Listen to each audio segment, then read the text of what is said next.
লাউ চিংড়ি বাঙালির ঐতিহ্যবাহী ও জনপ্রিয় একটি ঘরোয়া পদ। গ্রাম থেকে শহর সব জায়গায় এই রান্নার কদর রয়েছে। নরম সবুজ লাউ আর সুস্বাদু চিংড়ি মাছ একসাথে মিশে তৈরি করে এক অপূর্ব স্বাদের সমাহার। সহজ উপকরণ আর সাধারণ মশলা দিয়েই তৈরি হয় এমন এক পদ যা ভাতের সঙ্গে খেতে ভীষণ তৃপ্তিদায়ক। লাউ শরীরের জন্য খুবই উপকারী একটি সবজি। এতে রয়েছে প্রচুর পানি ও পুষ্টিগুণ, যা গরমের দিনে শরীরকে শীতল রাখে। অন্যদিকে চিংড়ি মাছ প্রোটিন সমৃদ্ধ এবং শক্তি যোগায়।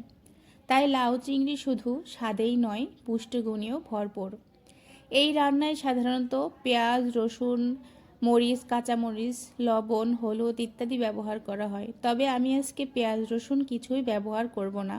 আমি সাধারণত হলুদ, কাঁচা লঙ্কা আর চিংড়ি মাছ দিয়েই এই লাউয়ের তরকারিটা রান্না করব। কম মশলায় তেল ব্যবহার করা হয় এই রান্নায়। প্রথমে চিংড়ি হালকা ভেজে নেওয়া হয়, তারপর মশলার সাথে কুচনো লাউ দিয়ে ধীরে ধীরে রান্না করা হয়। লাউ থেকে বের হওয়া প্রাকৃতিক রসেই পুরো রান্না সেদ্ধ হয়, যা স্বাদকে আরও বাড়িয়ে তোলে। লাউ চিংড়ি আমাদের বাঙালি সংস্কৃতির এক অংশ। পারিবারিক দুপুরের খাবার, অতিথি আপ্যায়ন কিংবা বিশেষ দিনের ভোজ সব ক্ষেত্রেই এই পদটি সমান জনপ্রিয়।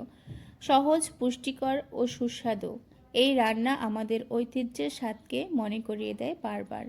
নমস্কার বন্ধুরা, রত্নাস বিডি ফুড কুকিং চ্যানেলের পক্ষ থেকে সবাইকে রইল আন্তরিক শুভেচ্ছা ও স্বাগত। আজকে আমি লাউ রান্না করছি, একদম কচি তরতরে লাউ, আর তার সাথে রয়েছে বড় বড় চিংড়ি মাছ।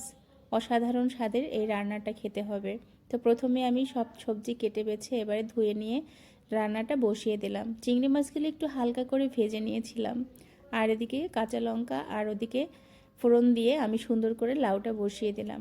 এবারে কিছুক্ষণ জাল করে নিলাম। লাউটা কিন্তু প্রায় সেদ্ধ হয়ে আসছে। তারপর একটু নাড়াচাড়া করে নিলাম।